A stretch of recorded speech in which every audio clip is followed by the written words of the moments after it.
I need to address something that happened yesterday with the Johnson account. I'm quite frustrated about how that situation was handled. Oh, you mean the delivery issue? I thought I took care of everything properly. That's exactly what concerns me. The client called me personally because they felt their concerns weren't being taken seriously. I'm disappointed that it escalated to that point. Wait, I did listen to them. I told them we'd look into it. I understand you said that, but here's what bothers me. They needed a concrete timeline, not just a vague promise. I'm finding it difficult to accept that this wasn't communicated. I guess I should have been more specific. I just didn't want to promise something I couldn't deliver. I appreciate that thinking, but I'm not comfortable with leaving customers in limbo. What would have been better is checking with me first, then giving them an actual update time. You're right. I see where I went wrong now. I'm glad we're on the same page. What really frustrates me is that this isn't the first time we've discussed response protocols. I need to see improvement here. I hear you. It won't happen again. Can I ask what you would have said to them? I would have said something like, I completely understand your frustration. Let me check our logistics right now, and I'll call you back within 2 hours with a definite answer. That manages expectations properly. That makes sense. I was trying to be helpful, but ended up being vague instead. Exactly. I'm quite concerned that vagueness can damage our reputation. Our clients need to trust us, and trust comes from clarity. I really do apologize. I'll be more specific from now on. I accept your apology, and I'm counting on you to implement this. What upsets me most is losing client confidence, not the mistake itself. Everyone makes mistakes. I understand. I'll make sure to follow the protocol you've outlined. Good. I'm frustrated that we had to have this conversation, but I'm pleased you're receptive to the feedback. Let's move forward positively. Absolutely. Thank you for being direct with me about it. That's what good communication is about. I'd rather address issues immediately than let resentment build up. Fair enough? Fair enough. I appreciate you taking the time to explain rather than just reprimanding me. We're a team.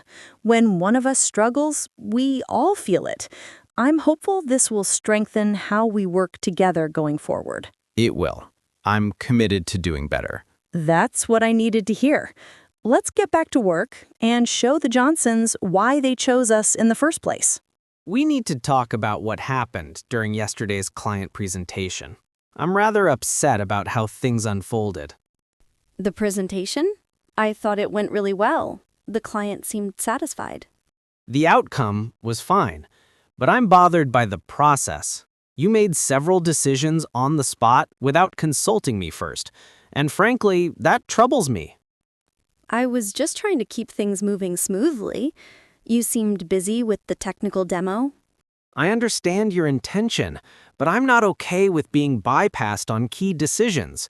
When you promised them the revised timeline without checking with me, I was quite taken aback. Oh, I didn't realize that would be an issue.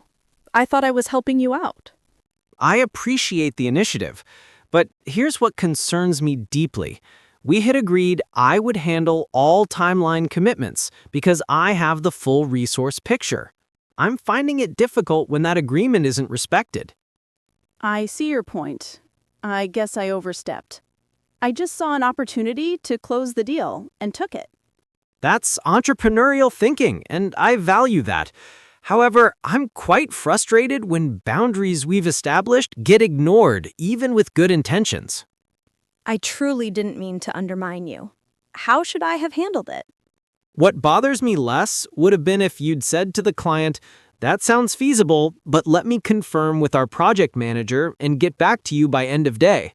That keeps me in the loop. You're absolutely right. I was so focused on not losing momentum that I didn't think about the bigger picture.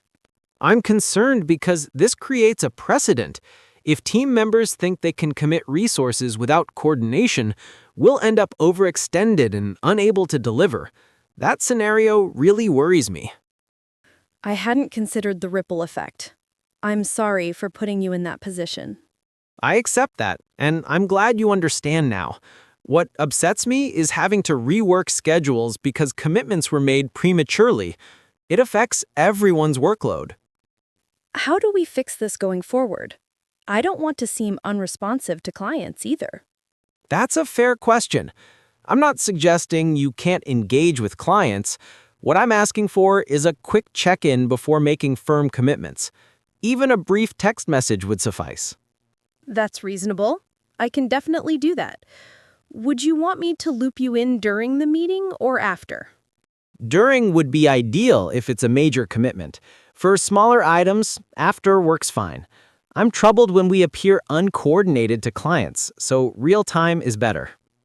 Understood. I'll make sure to establish that rhythm with you. I'm pleased we could discuss this openly. What frustrates me most about these situations is the unnecessary stress they create, but I'm confident we can prevent it next time.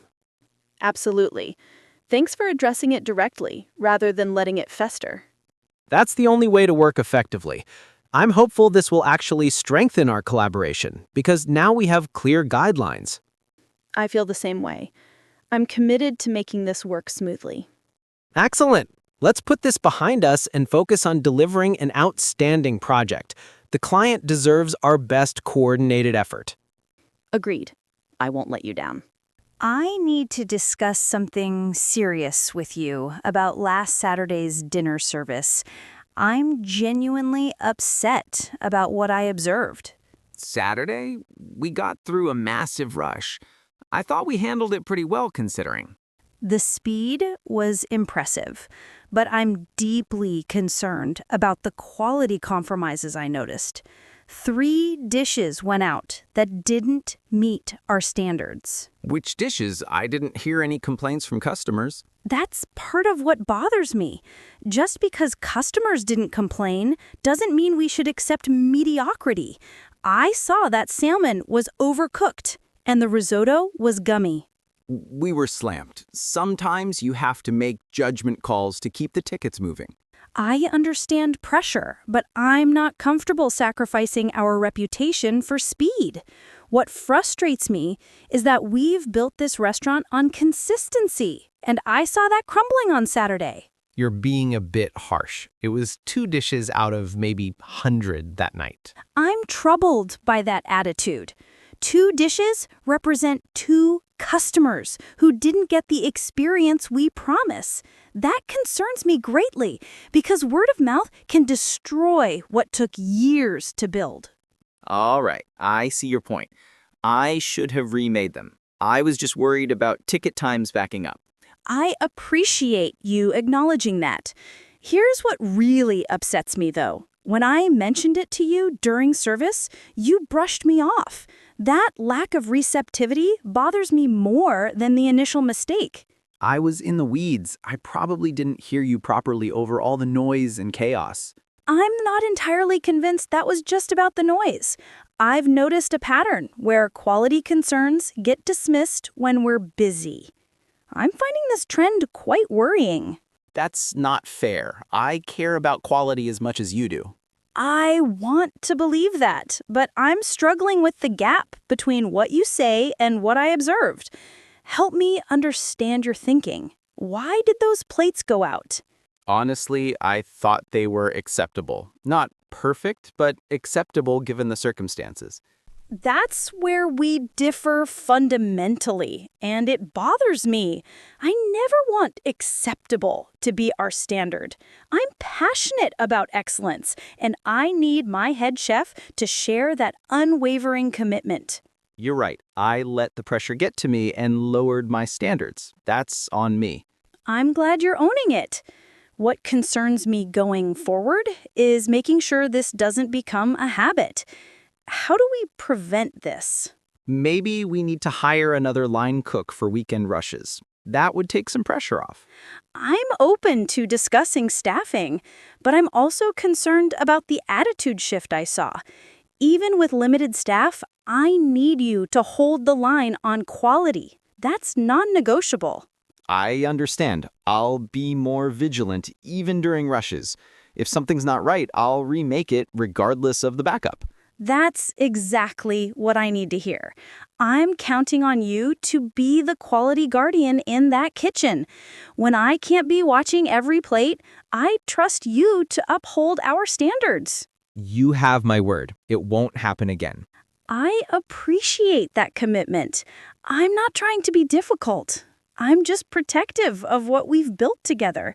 This restaurant is my life's work. I get it, and I respect that. I'll do better. Thank you. I'm hopeful we can move past this and get back to the excellence that makes people drive across town to eat here. Absolutely. Let's make every dish count. I'm calling about the heating situation in my unit. I'm extremely frustrated because this is now the 4th time I've reported this issue this month. Yes, I have your previous messages. I'm sorry you're still experiencing problems. The maintenance team has been stretched thin lately. I understand staffing challenges, but I'm quite disturbed that this keeps happening. It's been freezing at night, and I'm paying full rent for an apartment I can barely live in comfortably. I completely understand your frustration. We've sent someone up 3 times now, haven't we? You have, but here's what troubles me. Each time, they do a temporary fix that lasts maybe 2 days. I'm not satisfied with Band-Aid solutions anymore. I need a permanent resolution. What exactly is happening with the heating? The radiator makes a loud banging noise, then stops heating entirely. I'm bothered by being woken up at 3 in the morning by industrial-level clanging. It's affecting my sleep and my work performance. That does sound disruptive. I'm surprised it's still happening after multiple visits. I'm beyond surprised. I'm genuinely upset. What concerns me is that nobody seems to be diagnosing the root cause. They just bleed the radiator and leave. I'm finding this approach quite inadequate. I see what you mean. It sounds like we need a more thorough inspection rather than quick fixes. Exactly what I've been saying. I'm troubled by having to keep taking time off work to let maintenance in, only to have the same problem resurface. It's disrespectful of my time. You're absolutely right, and I apologize for that. Let me arrange for our head maintenance supervisor to come personally and do a complete assessment. I appreciate that, but I'm concerned about timing. When can this happen? I'm not comfortable with more vague promises.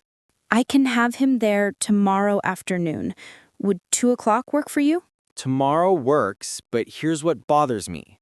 If this isn't resolved after this visit, I'm going to need to discuss a rent reduction for the days I've been without proper heating.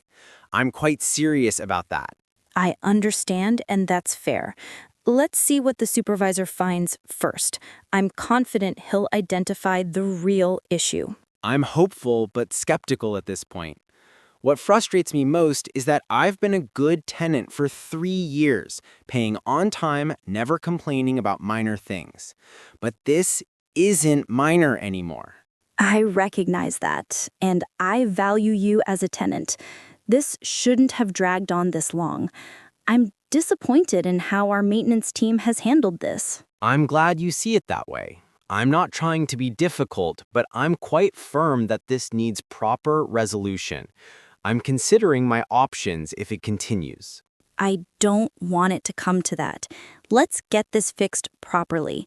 I'll personally follow up after tomorrow's visit to make sure you're satisfied. That's what I need to hear.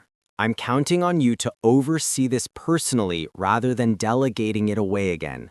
You have my commitment. I'll put my personal cell number on the work order so the supervisor knows this is priority. Thank you. I'm still frustrated about the time wasted, but I'm willing to give this one more proper attempt before taking further action. I appreciate your patience. We'll make this right. I certainly hope so. My patience is pretty much exhausted at this point, but I'm willing to see what happens tomorrow. It will be resolved. Thank you for being direct with me about your concerns. Direct is the only way to get things done, apparently. I'll be home tomorrow at 2. Perfect. I'll confirm everything by email within the hour. I need to address what happened in today's budget meeting. I'm quite disturbed by how my team's proposals were dismissed. Dismissed? I was just asking for justification on the numbers. That's my job. Asking for justification is fine, but I'm bothered by the tone you used. Calling our social media strategy frivolous spending in front of the entire executive team was disrespectful. I didn't mean it personally. I'm just being realistic about ROI. Those campaigns haven't shown measurable returns. That's where I'm frustrated with your analysis. You're measuring the wrong metrics. Brand awareness doesn't always translate to immediate sales. And I'm concerned you don't understand that distinction. Money out needs to equal money in eventually. That's basic business. I'm not disputing fiscal responsibility, but I'm quite upset that you're oversimplifying complex marketing dynamics. What troubles me is that you didn't ask questions privately first. You ambushed my team publicly. It wasn't an ambush. The budget meeting is exactly where these discussions should happen. I disagree strongly. I'm disturbed that you undermined my team's credibility in front of other directors. If you had concerns, I'm puzzled why you didn't raise them with me beforehand. I sent you the preliminary financial report last week. You could have reached out if you saw red flags. That report had zero context about your specific concerns. I'm not satisfied with you hiding behind that as justification. What frustrates me is the lack of professional courtesy. Look, I'm not trying to make enemies here. I'm just doing my job protecting the company's financial health. I respect that responsibility, but I'm quite troubled by the execution. You can protect finances without humiliating colleagues. That's what bothers me most about today. I didn't realize you felt humiliated. That wasn't my intention. Impact matters more than intention. I'm concerned that my team now feels demoralized and questioned. That affects productivity and morale, which has its own cost. Fair point. How would you have preferred I handle it? I'm glad you asked. What would have been better is scheduling a meeting with me first, discussing your concerns, and letting us prepare responses together. That's collaborative leadership. I can see how that would have been more constructive. I was just pressed for time with the budget deadline. I'm not accepting time pressure as an excuse for poor communication. We all have deadlines. What troubles me is that this reflects a pattern of finance treating marketing as an afterthought. That's not true. We value marketing's contribution. Your words say that, but I'm frustrated because your actions suggest otherwise. When you publicly question our competence without prior dialogue, it doesn't feel valued. I hear what you're saying. I could have handled it better. I apologize for how it came across. I appreciate the apology. I'm still bothered by having to repair team morale now, but I'm willing to move forward if we can establish better communication protocols. What do you suggest? I'm proposing a bi-weekly check-in between our departments. 30 minutes to review upcoming initiatives and concerns before they become public issues. That way, I'm not blindsided again. That's reasonable. I can commit to that schedule. Good. I'm hopeful this will prevent future conflicts. What concerns me most is maintaining a culture of respect across departments. We're supposed to be on the same team. You're right. I'll be more mindful of how I present financial concerns going forward. Thank you. I'm counting on that. My team works hard, and they deserve to be challenged respectfully, not attacked publicly. Understood. I'll make it right with them too. Should I send a follow-up email acknowledging the value of their work? That would go a long way. I'm pleased you're willing to do that. It shows real leadership. Consider it done. Thanks for being direct with me about this. That's the only way we improve. I'm optimistic we can make our working relationship stronger from here. We need to talk about the feature requirements you sent over yesterday. I'm quite frustrated with the lack of detail provided. What's missing? I thought I outlined everything the client wants in the new dashboard. That's exactly what bothers me. You described what they want in abstract terms, but I'm troubled by the absence of technical specifications. I can't build intuitive or user-friendly without concrete parameters. I figured you'd know what makes sense from a UX perspective. You're the expert. I appreciate the confidence, but I'm not comfortable making those decisions without clear direction. What concerns me is that we'll build something, you'll say it's not what you envisioned, and I'll have wasted days of development time. That seems a bit pessimistic. We usually figure it out as we go. That's precisely what frustrates me. Figuring it out as we go means constant rework, missed deadlines, and growing resentment on my end. I'm quite bothered by this pattern we've fallen into. I don't mean to make your job harder. I just don't always know the technical possibilities when I'm writing requirements. I understand that limitation, but here's what troubles me. You're not asking me to collaborate on requirements before finalizing them. I'm finding out about features the same time development is supposed to start. When should I involve you then? I'm glad you asked that. What would be better is bringing me into client discussions early, or at least scheduling a requirements review session before committing to deliverables. That way, I'm not scrambling to interpret vague descriptions. That makes sense. I guess I've been trying to protect your time by handling client communications myself. I appreciate that thinking, but I'm quite concerned it's actually costing more time in the long run. When I have to guess what you mean, I often guess wrong, which means rebuilding features entirely. Can you give me a specific example from yesterday's requirements? Absolutely. You wrote, the dashboard should display relevant metrics prominently. I'm puzzled by what relevant means, which metrics specifically, how prominent translates to design, and whether there's a priority hierarchy. Oh, I see what you mean. I was thinking the client would tell us which metrics matter most to them. But that information isn't in the requirements, which is what bothers me. I'm not comfortable starting development when fundamental questions remain unanswered. It feels like building on quicksand. You're right. I should have nailed down those specifics before passing it to you. I'm pleased you understand. What frustrates me most isn't the extra work, it's the feeling that my time isn't valued when I'm given incomplete information. I definitely don't want you to feel that way. Your time is valuable, and I respect the work you do. Thank you. I'm troubled when words and actions don't align, though. If my time is valued, I need complete requirements. How do we ensure that happens? What if we instituted a requirements template that forces me to address specific technical questions before submitting? That's a great start. I'm interested in that approach. We could also schedule a brief technical feasibility review for every new feature before you promise anything to clients. That makes sense.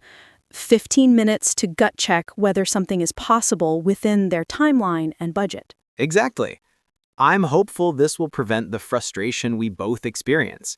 You won't have to deal with me pushing back on vague requirements, and I won't feel set up to fail. It's a win-win. I'm sorry I've been creating unnecessary friction. I accept that. I'm not trying to be difficult, I'm just quite firm that I need clear direction to do my job well. Ambiguity is the enemy of good development. Completely understood. Let's implement these changes starting with the next project. I'm satisfied with that plan. I'm counting on you to follow through because this pattern has been bothering me for months now. I will. And please call me out if I slip back into old habits. I want to get this right. I appreciate that openness. I'm optimistic this will improve our working relationship significantly. Me too. Thanks for being honest about what wasn't working. I need assistance with my situation, and I have to tell you, I'm extremely frustrated with how this airline has handled things today. I'm sorry you're having difficulties. Let me pull up your reservation. What's your confirmation number? It's RJ7739. My flight was canceled 3 hours ago, and I'm disturbed that nobody has provided any real solutions yet. I've been bounced between 4 different agents. I see the cancellation here. It looks like it was due to mechanical issues. We've rebooked you on tomorrow morning's flight at 6 a.m. That's completely unacceptable, and I'm quite upset you're presenting that as a solution. I have a crucial business meeting at 9 a.m. that I absolutely cannot miss. I understand that's inconvenient. Unfortunately, that's the next available flight with seats. I'm bothered by the word inconvenient. This isn't inconvenient, it's potentially career damaging. I'm quite troubled that the airline doesn't seem to grasp the severity of disrupting people's lives. I do understand it's serious. Let me check other options. Are you open to connecting flights? I'm open to anything that gets me there tonight, but I'm concerned about the time. What possibilities exist? There's a flight through Atlanta, leaving in 90 minutes.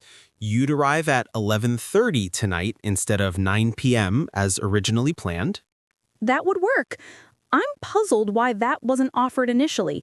Why did the first agents just automatically rebook me for tomorrow? Sometimes the system defaults to the direct replacement flight. I have access to broader search tools that they might not have used. That's exactly what frustrates me. I'm disappointed in the inconsistent service levels. I shouldn't have to fight for someone to actually look for solutions. You're absolutely right, and I apologize for that experience. Let me get you on this Atlanta connection. I'll also process a meal voucher for the delay. I appreciate the voucher, but I'm still quite bothered by the whole situation. What concerns me is that I'll miss the connection if there's any delay with boarding. It's tight but doable. The connection time is 55 minutes, which is cutting it close. I'm obligated to inform you of that risk. I'm not thrilled about that, but I'm more comfortable trying than giving up and missing my meeting entirely. What happens if I do miss the connection? We'd put you on the next available flight and provide hotel accommodation if necessary, but I'm hopeful you'll make it. Hopeful isn't particularly reassuring. I'm troubled that I'm being put in this position in the first place. This is the airline's mechanical failure, not mine. I completely agree, and that's why I'm also processing compensation. You'll receive a travel credit for future flights. How much credit? I'm not satisfied with token gestures. This has cost me hours of stress and productivity. The standard compensation for mechanical cancellations is a $200 credit. I can also request an additional courtesy credit, given your circumstances. I'd appreciate that. I'm still frustrated, but I'm glad you're at least trying to make it somewhat right. The previous agents just seemed indifferent. I'm sorry they didn't provide better service. That's not the standard we aim for.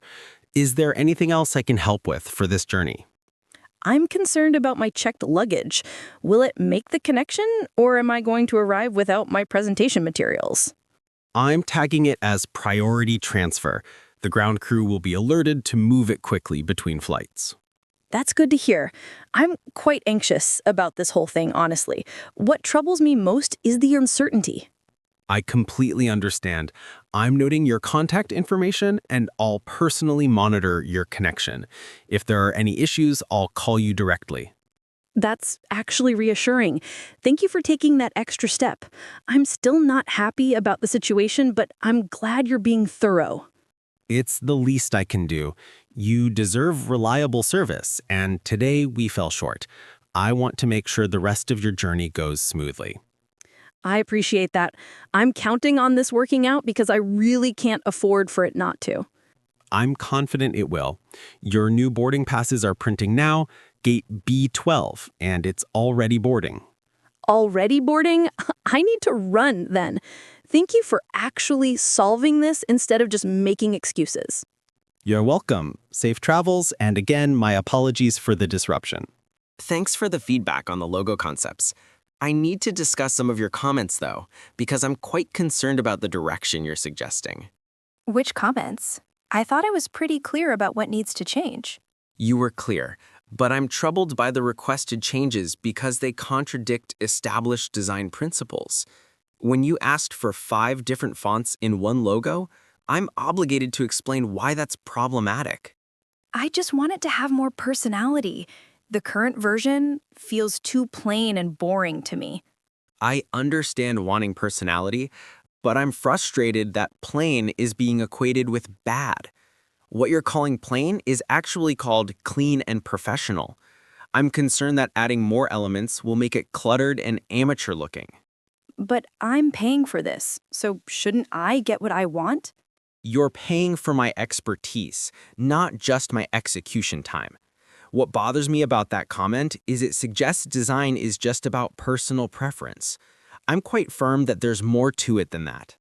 I didn't mean to offend you. I just have a vision for my brand. I'm not offended, but I am bothered when that vision conflicts with what will actually work in practice. I'm troubled by the idea of creating something that won't serve your business well, even if it's what you think you want. So, what are you saying? You won't make the changes I asked for? I'm saying I'm uncomfortable making all of them without explaining the consequences. Some changes I can implement, but others will genuinely hurt your brand's professional image. That concerns me as a designer.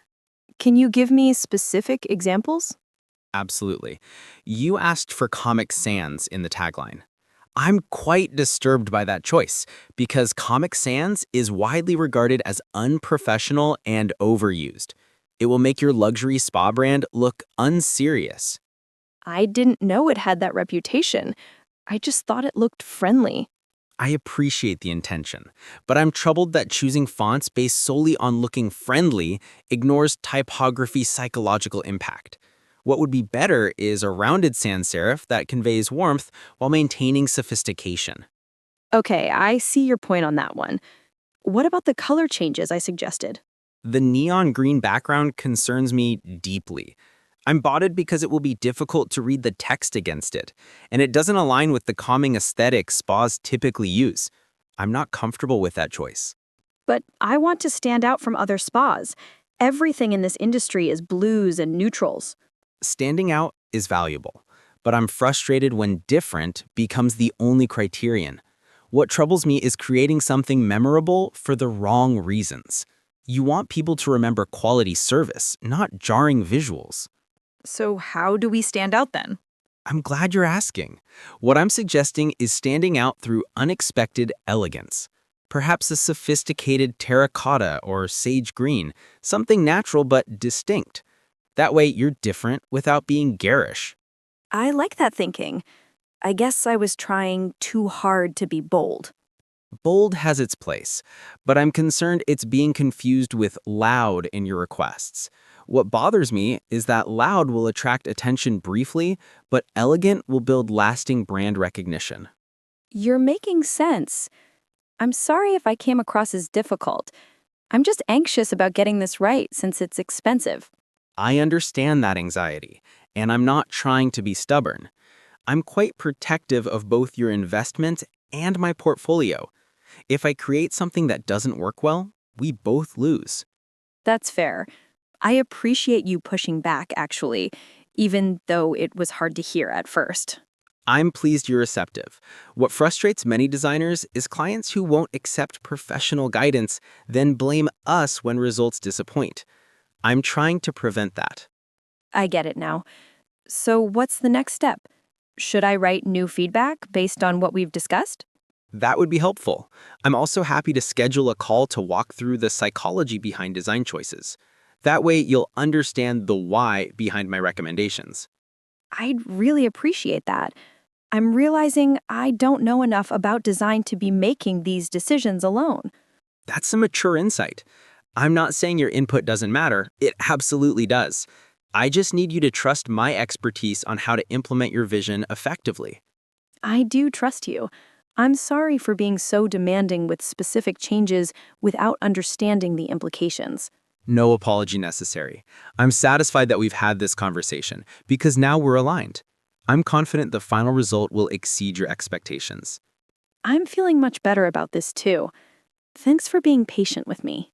I requested this meeting because I'm deeply troubled by the new scheduling system you've implemented.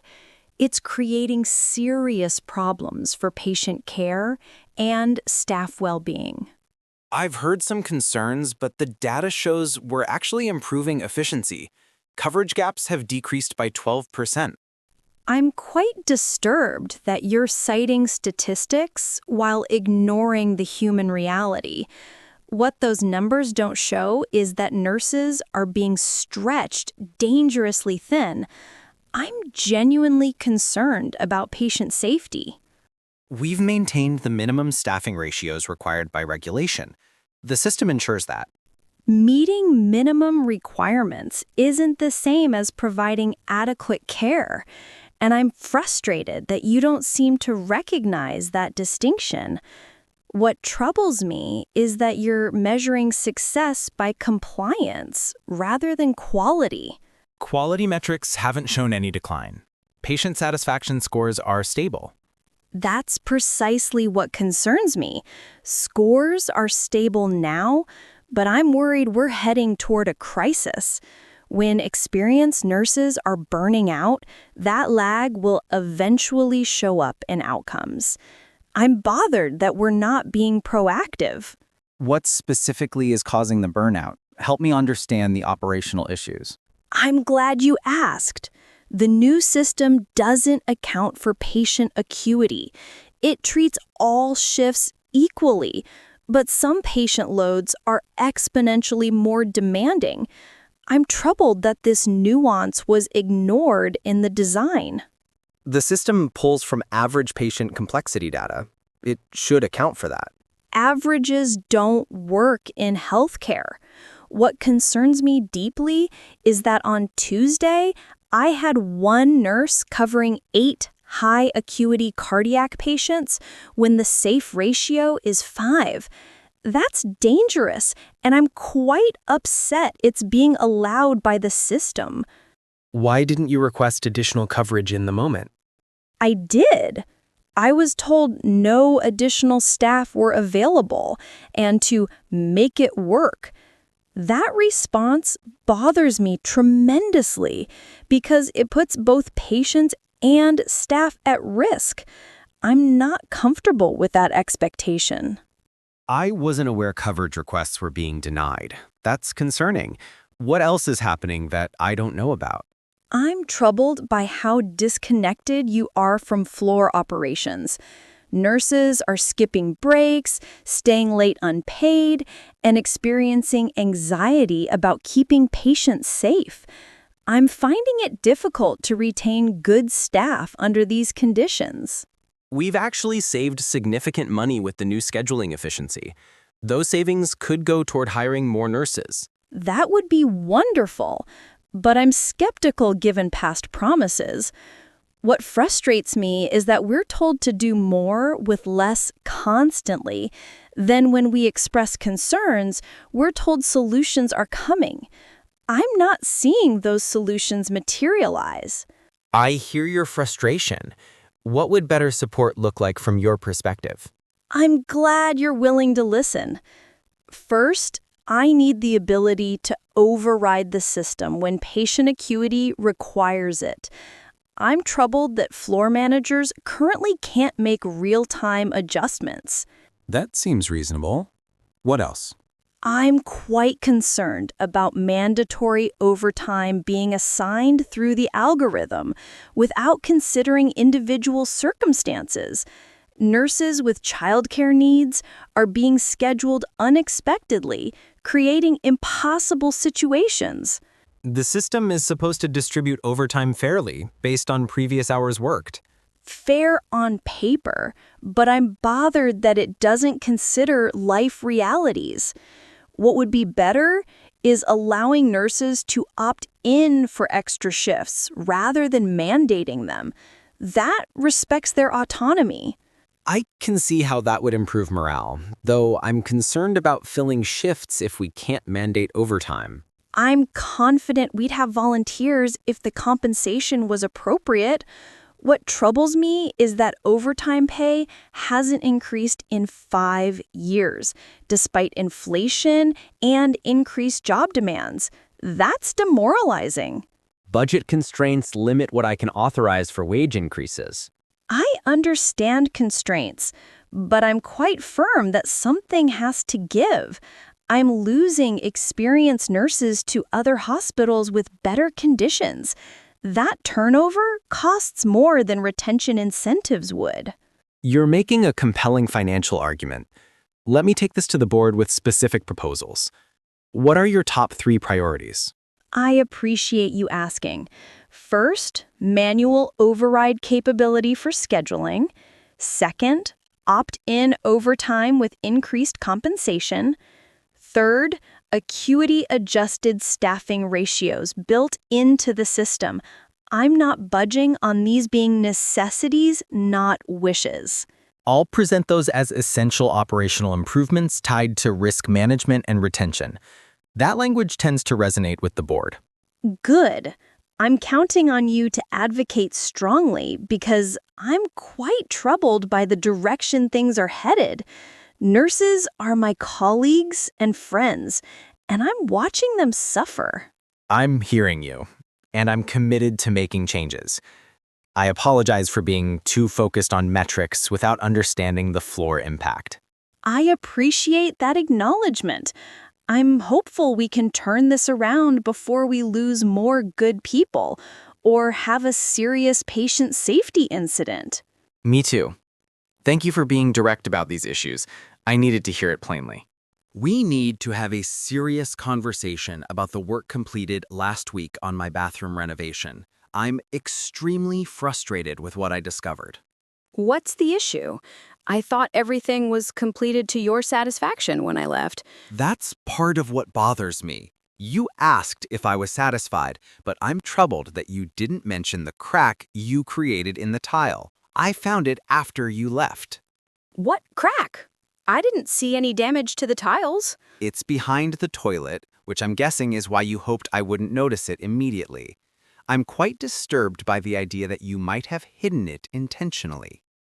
I honestly didn't know about any crack. Are you sure it wasn't there before? I'm certain because I photographed everything before work began, precisely to avoid this kind of dispute. I'm bothered that your first response is to question my honesty rather than investigating the problem. I'm not questioning your honesty. I'm just surprised because I'm usually very careful with tile work. I appreciate that you're generally careful, but I'm frustrated because mistakes happen, and what matters is how they're addressed. What troubles me is the defensive reaction instead of problem solving. You're right. I apologize. Can I come look at it? Maybe I can repair it without replacing the whole tile. That's the response I was hoping for initially. I'm willing to have you assess it, but I'm quite concerned about something else I discovered as well. What else? The grout between several tiles is already showing gaps, and it's only been 5 days. I'm troubled because this suggests the job wasn't done properly. I'm finding it difficult to trust the quality of work I can't see if this is what's visible. Sometimes grout settles and needs a second application. That's pretty normal in the first week. I understand that can happen, but I'm bothered because you didn't mention that possibility or schedule a follow-up to address it. I'm quite upset about having to chase you down for warranty work. That's a fair point. I should have explained the grout might need touching up and scheduled a return visit automatically. Exactly. What frustrates me most isn't the imperfections themselves, it's the lack of communication and proactive service. I'm concerned this reflects a pattern of cutting corners. I don't cut corners. I've been doing this for 15 years with mostly satisfied customers. I'm sure that's true, but I'm troubled by what I'm experiencing as your customer right now. The quality isn't meeting the standard I expected based on your portfolio and our initial discussions. What specifically isn't meeting standards beyond the grout issue and the crack? The silicone ceiling around the shower looks uneven and sloppy. I'm bothered because that was one of the last steps, so there's no excuse about it being temporary or requiring settlement time. I can redo that easily. Silicone is tricky to get perfect on the first attempt, especially in corners. I'm not a contractor, but I'm quite firm that if you knew it was tricky, you should have taken extra time to get it right initially. I'm disappointed that I'm having to request fixes for multiple issues. You're right to expect better. I think I rushed the final day because I was trying to stay on schedule. That was wrong of me. I appreciate that admission. I'm glad you're being honest about what happened. What concerns me now is how we resolve this fairly. I'll come back and fix everything you've mentioned at no additional charge. The tile, the grout touch-ups, and I'll redo all the silicone sealing properly. That's what I expected to hear initially. I'm still frustrated about the time and inconvenience, but I'm willing to give you the opportunity to make it right. When can you schedule this? I can come this Saturday morning. I'll block out 4 hours to make sure everything is done correctly this time. Saturday works for me. I'm counting on you to be thorough rather than rushing again. I'm quite serious that if the fixes aren't satisfactory, I'll need to consider hiring someone else to complete the work properly and seeking compensation. That's completely fair. I'll promise I'll take my time and do it right. I'm genuinely sorry for the stress and disappointment I've caused. I accept your apology. I'm troubled that it came to this point, but I'm hopeful we can resolve it. The design and layout are good. It's the execution details that need attention. I understand. I'll bring my best materials and tools Saturday and won't leave until you are completely satisfied with every detail. That's exactly what I need to hear. I'm cautiously optimistic that we can salvage this project and end on a positive note. We will. Thank you for giving me the chance to fix my mistakes. I really do take pride in my work, and I want you to be happy with the final result. I appreciate that sentiment. I'm still frustrated, but I'm pleased you're taking responsibility. That speaks to your professionalism, even if the execution fell short this time. It won't fall short on Saturday. I have my word on that. I'm holding you to that commitment. See you Saturday morning at 9. I'll be there. Thanks for your patience.